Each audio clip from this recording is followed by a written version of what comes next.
Hello Commanders, welcome to the command table. My name is Matt and I'm going to be taking you through battles 501 through 505 in the journey on Traplight's Battle Legion.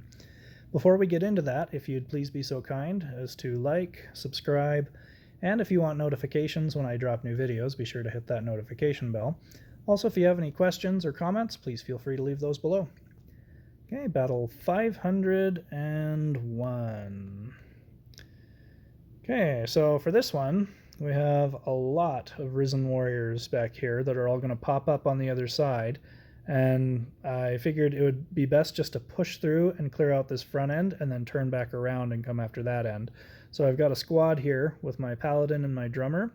They're going to make it to where that initial attack from the Wraiths isn't going to knock things out. And you'll see that even though I've got substantially lower unit levels, that Battle Drummer makes it to where they can soak that hit. So the Wraiths aren't going to be that big of a deal. The Warhounds might get knocked around a little bit by the Brutes, but I'm not terribly concerned about that either. So the whole deal is that we want to have good sustain to push through, and then we'll turn around and come back the other direction. So let's go ahead and watch that playthrough. Okay, Phoenix gets a shot off, which helps to clear out some of the Wraiths. There goes one Brute, there goes another Brute, and now we've got two split groups between the Phoenix up top and my squad down at the bottom. And the Phoenix takes out a lot of health out of that top group, and even if that bottom group struggled a little bit, that Phoenix would pop back up and help clear it out. Fortunately, we don't have to worry about that, and we're going to move on to 502.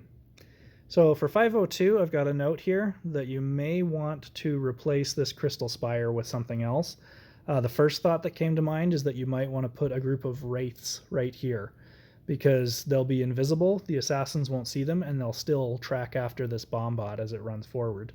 So other than that, other than the assassins, we've got this ancient tree, a whole lot of archers, and then a monster hunter up front. These walls we can bypass just by using Risen Warriors to pop up on the other side and assassins to attack the tree. The assassins will show up first. They'll clear out that tree so we don't have to worry about it once the Risen Warriors show up. We also have the crows. They're going to do a fantastic job of making the monster hunter vulnerable and distracting the archers and stunning them while all the Risen Warriors and assassins clear them out.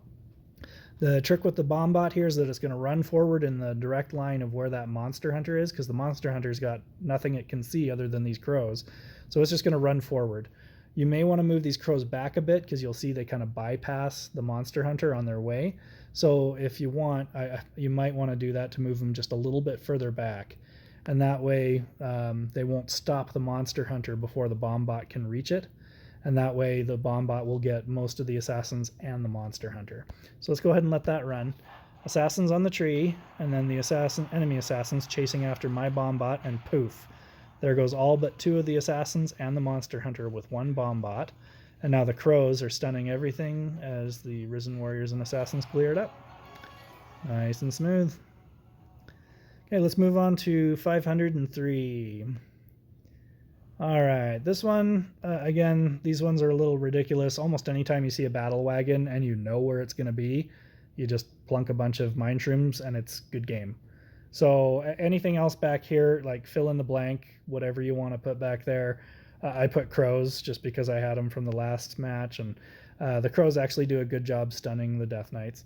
So yeah, just put a crew of high damage blitz units that'll zip through and be able to help all the stuff that pops out of the battle wagons.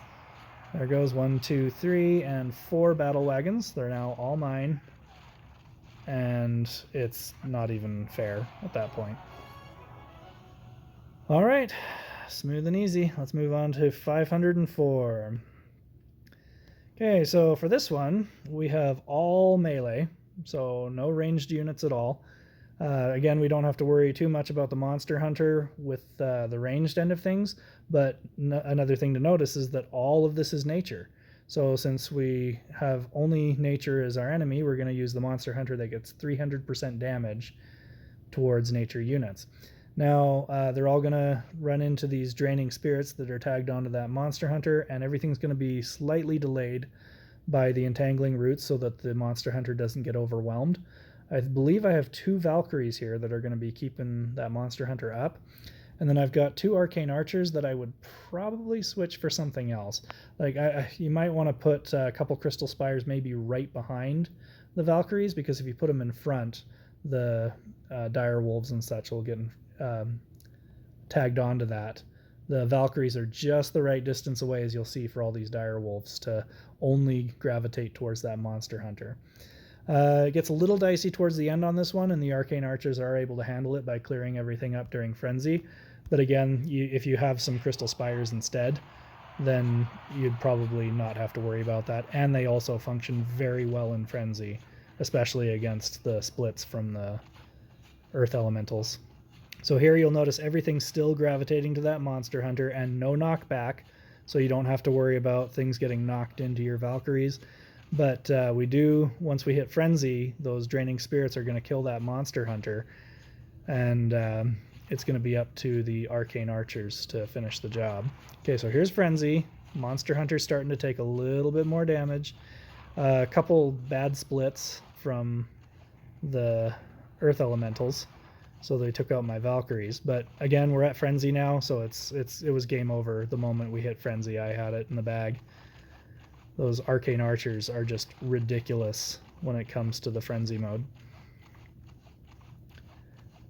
Okay, there it is. Let's move on to 505, and then we'll call it for this video. Okay, 505.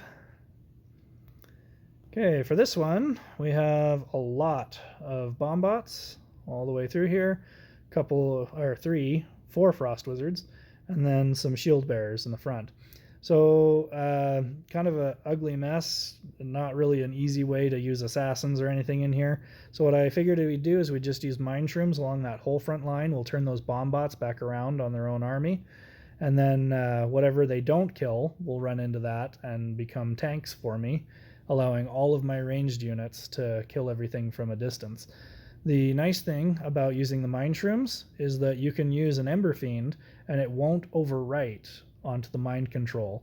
So the enemy unit will be fine. You won't be damaging the enemy unit, but they'll also be tanking for you or blowing stuff up. So whatever is vulnerable will be hit by the Ember Fiend, and then we've also got whatever high-level ranged units that I had that I could plunk in there to get the job done. So here goes. Everything flipping on the mine shrooms, sending them right back into its own ranks. And now just a few frost wizards left to clear through. They do hit very hard. Watch this clear out almost a whole group of archers with one shot. Down on the bottom, there goes a whole group of archers too. But again, those arcane archers and that Ember Fiend have ample range to stay out of that until they get it cleared up. Okay, so there's all the way through 505. Thank you for watching. Again, please do like and subscribe. Thank you for supporting the channel, and you can always check out thecommandtable.com where we'll have more stuff as the weeks go by. Thank you, and we will have more for you soon.